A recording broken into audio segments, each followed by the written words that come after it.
अस्सलाम वालेकुम नाज़रीन, मैं हूँ अर्शद यासीन। आप देख रहे हैं gulf Pakistan. Issue of the day में आपकी खिदमत पे हाजिर हैं। वफाकी वज़ीर ख़ज़ाना इसहाक डार साहब ने आज प्रेस कॉन्फ्रेंस की, जिसमें मुल्क की मईशत का जायज़ा लिया गया। इस सिलसिले में गुफ्तगू करने के लिए आज मेरे स्टूडियो में मेरे साथ मौजूद है साजिद अली साजिद साहब, और इनसे करते हैं कि आखिर इसहाक डार साहब ने मुल्क की मईशत के बारे में क्या सोचा और क्या होने जा रहा है। जी अस्सलाम वालेकुम। जी वालेकुम अस्सलाम आयशा, आपको भी मेरी तरफ से अस्सलाम वालेकुम, और गल्फ पाकिस्तान के देखने वाले सभी नाज़रीन को मेरी तरफ से अस्सलाम वालेकुम। वालेकुम अस्सलाम। अच्छा साजिद साहब, इसहाक डार साहब ने आज प्रेस कॉन्फ्रेंस की है, जिसमें मुल्क की मईशत के बारे में काफ़ी बातें उन्होंने खुल के बयान की हैं। तो मैं चाहती हूँ कि व्यूवर्स को आगाह किया जाए कि उनका प्लान क्या है और आखिर वो करना क्या चाह रहे हैं। देखें, सबसे पहली बात तो ये है कि कल से एक खबर गर्दिश कर रही थी पूरे मीडिया पे और जी। पाकिस्तान में कि इसहाक डार साहब जो है इस्तीफ़ा देने जा रहे हैं। तो इस सिलसिले में आज टिकट्स भी चले और बहुत से चैनल्स ने इस सिलसिले में हेडलाइंस भी चलाई, जबकि हमारे तखमीने के मुताबिक, हमारे ज़राए के मुताबिक इसहाक डार साहब कभी भी इस्तीफ़ा नहीं देंगे अभी, क्योंकि इस्तीफ़ा वो उस वक्त तक नहीं देंगे जब तक उन्हें लंदन से नहीं कह दिया जाएगा। अच्छा सर, इस बारे में इतनी जो ये खबरें फैल रही थी कि इसहाक डार साहब इस्तीफ़ा दे देंगे और वो छोड़ देंगे वजारत, तो ऐसी खबरें उड़ रही थी। तो जब उन्होंने आज प्रेस कॉन्फ्रेंस की, तो आपको नहीं लगता कि ये सारा उलट पुलट हो गया? देखिए, वो सब खबरों की नफ़ी हो जाती है, जैसा कि मैंने बहुत से पिछले प्रोग्राम्स में आपको बता चुका हूँ कि इस वक्त तक पाकिस्तान की पॉलिटिक्स के मुतालिक और पाकिस्तान की जो मौजूदा मजबूई सियासी सूरत हाल है, इसके मुतालिक कोई भी बिल्कुल 100% प्रेडिक्शंस बिल्कुल भी नहीं कर सकता जब तक कि उसका बाकायदा ऐलान ना हो जाए, क्योंकि पाकिस्तान की जो इस वक्त मजबूई सियासी सूरत हाल है वो दिगर गू का शिकार है। जैसे आप समझते हैं कि यूरोप के मौसम के बारे में पता नहीं, इसी तरह पाकिस्तान की सियासत के बारे में भी कोई प्रेडिक्ट बिल्कुल भी नहीं किया जा सकता, क्योंकि इस वक्त पाकिस्तान की जो सियासी सूरत हाल है वो एक अजीब कशमकश का शिकार है।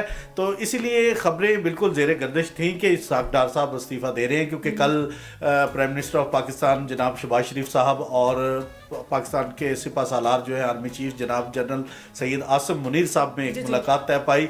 तो बहुत सी अफवाहें गर्दिश में थी कि उनमें सख्त अल्फाज में तबादला किया गया और कहा गया है कि इसहाक डार साहब ने जो मुल्क की मईशत का मामला जो है ना वो, बल्कि बहुत से तजिया निगाह तो ये कह रहे हैं कि मुल्क की मईशत का बेड़ा बिल्कुल इस वक्त गर्क हो गया है, क्योंकि कल जो डॉलर का रेट एकदम अप गया है, 18 रुपये एक डॉलर में मजीद इजाफा हुआ है, उससे पाकिस्तान के कर्जों में मजीद खरबों रुपए का इजाफा हो चुका है। बिल्कुल सही कह रहे हैं। अच्छा सर, व्यूवर्स को ये भी बताएं कि इसहाक डार साहब अब करना क्या चाहते हैं? उन्होंने कोई न्यू प्लान दिया है या फिर वही IMF की हर शराइत मानने को तैयार है और जिस तरह IMF चाहेगा उसी तरीके से हमें पाकिस्तानी अवाम को डील किया जाएगा, टैक्सेस भी लगाए जाएंगे और पाकिस्तानी अवाम और वो बुरी हालत की शिकार होती जाएगी? देखिए, इस सिलसिले में मैं आपको एक बात बताता चलूँ, बहुत से तजिया निगारों के मुताबिक और बहुत से ज़राए के मुताबिक जो आज प्रेस कॉन्फ्रेंस हुई है, उस प्रेस कॉन्फ्रेंस में इसहाक डार साहब ने जो मईशत को डील करते हैं, जो मईशत की बीट करते हैं जो सहाफ़ी,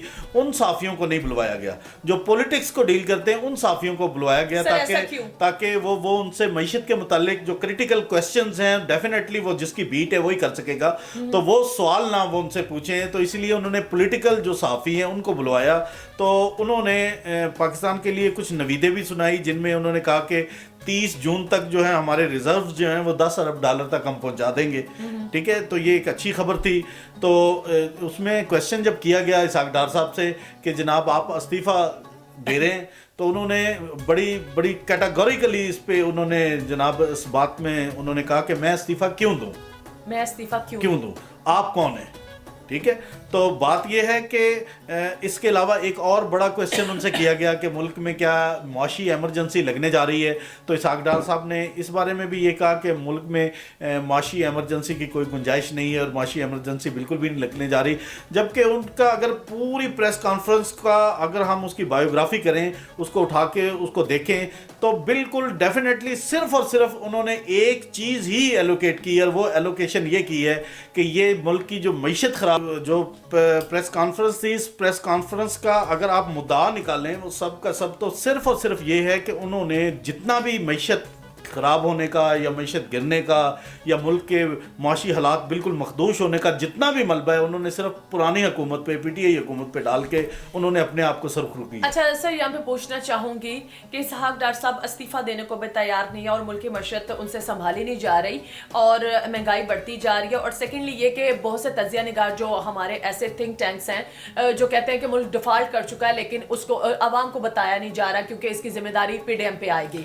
तो इस बात में कितनी हकीकत है, और PDM से अगर ये सारी सूरत हाल नहीं संभाली नहीं जा रही तो ये इलेक्शन की तरफ क्यों नहीं जाते? देखें, इस सिलसिले में हमारे वज़ीर दिफा जनाब ख्वाजा आसिफ साहब तो बरमला इस चीज़ का ऐलान कर चुके हैं कि पाकिस्तान डिफ़ॉल्ट कर गया है, और बहुत से मुआशी इशारिये जो हैं और बहुत सी जो बैनुल अक़वामी रेटिंग एजेंसीज हैं उन्होंने मूडीज़ है, फिच है या IMF है, वर्ल्ड इकनॉमिक फोरम है, जिन भी हमारे जितने भी बैनुल अक़वामी इदारे हैं जो रेटिंग करते हैं मईशत को, उन्होंने तो डेफिनेटली हमें माइनस से भी नीचे गिरा दिया है। तो अब सूरत हाल ये है कि अगर टेक्निकली तौर पे देखें तो पाकिस्तान डिफ़ॉल्ट कर चुका है, लेकिन इस चीज़ को इसहाक डार साहब ने मानने से बिल्कुल सरीहन इनकार किया है। उन्होंने कहा जी बिल्कुल ना तो पाकिस्तान डिफ़ॉल्ट किया है और ना ही पाकिस्तान कभी भी ज़िंदगी में डिफ़ॉल्ट कर सकता है, क्योंकि पाकिस्तान की मैशत अल्लाह ताला संभाल रहा है, क्योंकि ये अल्लाह के नाम पे ये मुल्क बना है और ये कभी भी डिफ़ॉल्ट नहीं कर सकता। अच्छा, ये तो अच्छी बात है कि उन्होंने सारी बात अल्लाह रब्बुल इज़्ज़त पे डाल दी, अल्लाह खैर करे। अच्छा, यहाँ पे एक और सवाल लूँगी आपसे कि वो जो थिंक टैंक्स हैं वो कहते हैं कि मुल्क डिफ़ॉल्ट कर गया, इसहाक डार इस बात को मानने से इनकारी है, लेकिन अगर देखा जाए तो हमारे मुल्क की हालात दिन ब दिन खराब होते जा रहे हैं, महंगाई बढ़ती जा रही है। तो क्या ये बात सच है कि वो इसहाक डार साहब IMF की जितनी भी शराइत है उनको मानने से जो ना वो इनकारी नहीं है? उन्होंने कहा कि IMF जो भी शराइत लागू करेंगे हम हर सूरत में उसको फॉलो करेंगे ताकि हमारा मुल्क डिफॉल्ट ना कर जाए। देखें आयशा, बिल्कुल इस बात में तो कोई दूसरी राय नहीं है। मुल्क में इंतहाई जो है ना महंगाई का तूफान ना सिर्फ आ चुका है बल्कि मजीद अब बढ़ता चला जा रहा है, और बिजली के बिलों में निरखों में भी इजाफा कर दिया गया है। और इसके अलावा एक और भी बात मुझे कल इल्म में आई है कि अब जो हम पिछले जो इनके टेन्योर में पिछले जो जून से हमारे बिल्स आए हैं उन पे भी हम सरचार्ज मजीद जो है ना वो देने जा रहे हैं, क्योंकि वो जो जितने नहीं वो जो पिछले जो वक्त गुजर चुका है जो हम बिल पे कर चुके हैं उन पिछले साल के बिलों में भी इजाफी सरचार्ज जो हम अगले बिलों में जो है ना हम देंगे। ये भी IMF से एक शर्त में इसहाक डार ने तस्लीम किया है। और मजीद जो है ना महंगाई का बचाते जो है ना गरीब आवाम का जो है ना वो कुचली जाएगी। देखें, कल एक ही दिन में 9,400 रुपये सोने का रेट एक तोले में बढ़ गया है, और इसके अलावा अब बिजली, गैस, पेट्रोलियम मसनूआत और जितनी भी पाकिस्तान में अशियाए खुर्द-ओ-नोश हैं वो सब की सब मजीद महंगी होने जा रही हैं। सर अल्लाह खैर करे हमारे मुल्क को, और अल्लाह ताला ही हिफाजत करे इसका, क्योंकि सियासतदानों के हवाले ये होकर तो मुल्क का बेड़ा गर्क ही हो रहा है। Thank you very much Shahid साहब, आपने अपना कीमती वक्त दिया, बहुत शुक्रिया जी। तो नाज़रीन, उम्मीद करती हूँ आपको आज का प्रोग्राम बहुत पसंद आया होगा। कमेंट बॉक्स में अपनी राय का इज़हार लाजमी कीजिएगा। तब तक के लिए मुझे दीजिए इजाजत, अल्लाह हाफिज। Subscribe Gulf Pakistan.